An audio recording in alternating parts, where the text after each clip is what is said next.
तर मित्रांनो, तुम्हाला मी मागाशी म्हणलेलं की जी स्पॉट आम्ही जिथं किल्ला केला आहे, तर त्या स्पॉटवर आम्ही आलतो. इथं आमचं मंडळ आहे ना, मग इथंच मंडळाच्या तिथं आम्ही आमचा किल्ला केला आहे. तर हा का, ही पहिला दरवाजाला इथं मावळे लावलेत. वरती तोफ इथं स्नेह लावल्यात, वरती डबल तोफ. इथं साईडला तालीम केली, इथं एक तालीम आहे आणि इथं छोटी तालीम आहे. इथं कधी कधी येतात. ही दुसरा गेट दाखवलं. हा, तिथं शेतकऱ्याचं घर, शेतकरी आणि त्याची विहीर. आणि परत मग तिथं दुसऱ्या शेतकऱ्याचं घर, शेतकरी आणि त्याचं ती जी रोप लावलेले ते आले.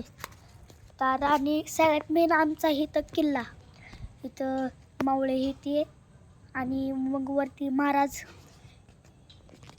तुम्ही म्हणताल किल्ला तर आयताच आहे बनवला आहे, पण नाही. ही जी करायला जी मेहनत लागते, ही दगड इथं आसपास कुठं भेटत नाही. खूप लावून जाऊन आणावं लागतात. म्हणून म्हणलं त्यापेक्षा जरा किल्लाच आणलेला आयता परवडते, कारण की दगडं लय आणावं लागतात लांबून. म्हणून म्हणलं आयताच घ्यावं.